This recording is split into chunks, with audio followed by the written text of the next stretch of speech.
Hello,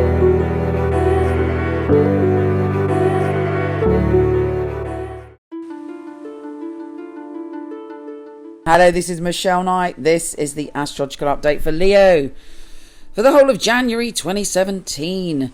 Now, so I'm not in vision. I am running around like a post-Christmas headless chicken. Got people coming and going. But this is an amazing and fully loaded, fully packed January for you. So here's what's happening. It kicks off straight away with a lot of intensity as Mars and Neptune are conjunct in your position of the profound, the deep, the intense, and that's sextiling the Sun. You're clearing a lot of stuff up, actually.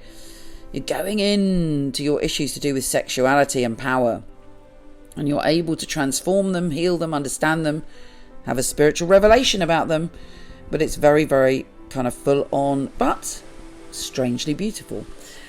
We also have Venus, the planet of love, going into that position. So, I mean, my goodness, it's full on. It's the position of your primal emotions. This is one of your deepest times of the year where you're going right into the depths of your being and having profound experiences. You also got great sexual charisma, very intense power and charisma that people experience. And people might be like, whoa, just blown away by the vibes coming off you. But you're also looking at things that are profound, like wounds from the past, wounds connected to the fact if you've got any issues to do with love and relationships that you don't trust anymore, or you're not feeling you can give your body, or any of those stuff that comes over time, maybe you're able to heal those, look at those, transform those, and step back into your sexuality. You're also feeling a little bit jollier. Mercury goes direct in your position of joy and happiness and soulmates and all sorts of fabulous things on the 9th. But actually on the 7th, we've got the Sun, your ruler, conjunct Pluto. You are like, a powerhouse of energy, and you're determined to do what's right in your life. And you're particularly determined to change the way you look in some way, to change your health in some way. And whatever this change is, it could be a lifelong change. It certainly is very deep. Anyway, on the 10th, we have a mystic rectangle. If you include the goddesses Ceres and Eris, and they're conjunct in your position of travel, adventure, and learning and philosophy. And it's also, the moon is trining that Jupiter sextile Saturn. And that's all about your position of happiness and well-being. So Jupiter sextile Saturn starts on the 1st, and it's absolutely intense and important because it gives you the opportunity to build and have solid foundations when it comes to happiness and learning to communicate and stretch the way you communicate to make your life much better. But it's a little gift, well, quite a big gift from the universe actually, and it will impact the rest of this year. On the 12th, we have the full moon in a very magical psychic position for you. Look out for a psychic revelation, a kind of dream or a weird synchronicity or a peak psychic experience which makes you go, wow. So that's on the 12th.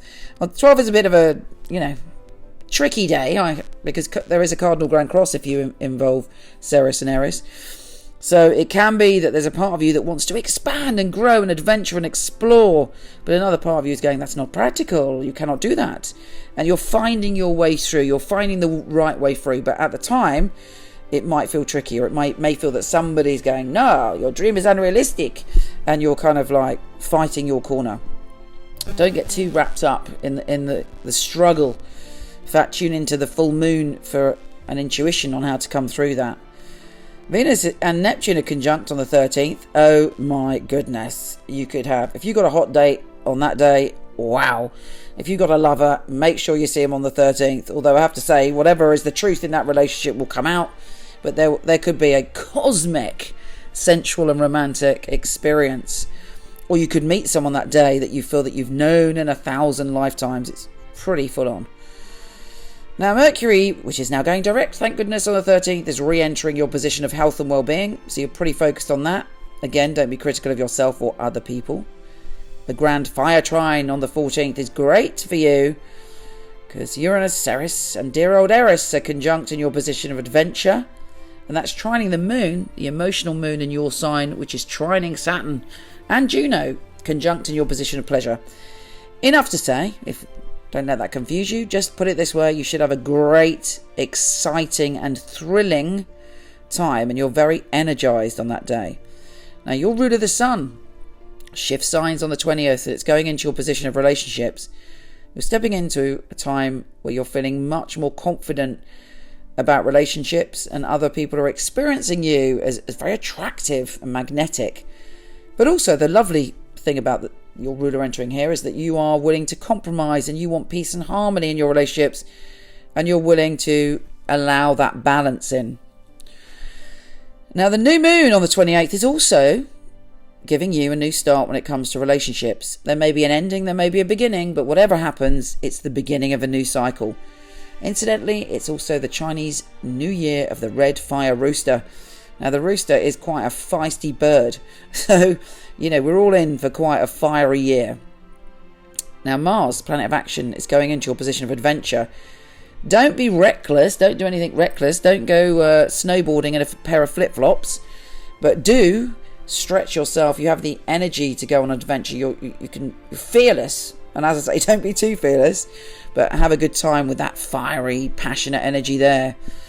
This is a time for change, transformation, and for you to feel confident, particularly when it comes to your relationships. Have a stunning 2017. Thank you for supporting me in 2016. I send you a ton of love. Take care, and I'll speak to you soon.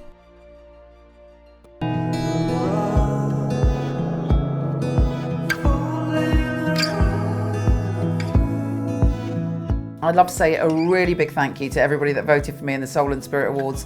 I was blown away by the response, and I'm really humbled and touched to tell you that I won Best Loved Psychic, Best Loved Astrologer, and Best Spiritual Website. So thank you so much. As you may know, it's not easy to get a reading with me. I do them very sporadically, but I have a fantastic team of psychics who are brilliant. Here's a little 1 minute, because I know some of you complained about it being too long, 1 minute video about them. I like to class a reading as an oasis for the soul. I like to think that it's a very individual feeling. I think in my readings people feel a sense of a safe space where they can really be themselves. Time out, where we can really spoil ourselves. But they're still quite shocked when you give them very accurate information. When I get validations, it's amazing. I feel integrity is a huge part of it for me, because without that, I wouldn't be doing this work. It's about guidance. It's about hope. It's helping people have clarity, I think. I love that light bulb moment. When I finish work, I come off the phone and it's like, yeah, I've made a little bit of a difference. It's heartfelt in here when I read for a client. I love making a difference to people's lives.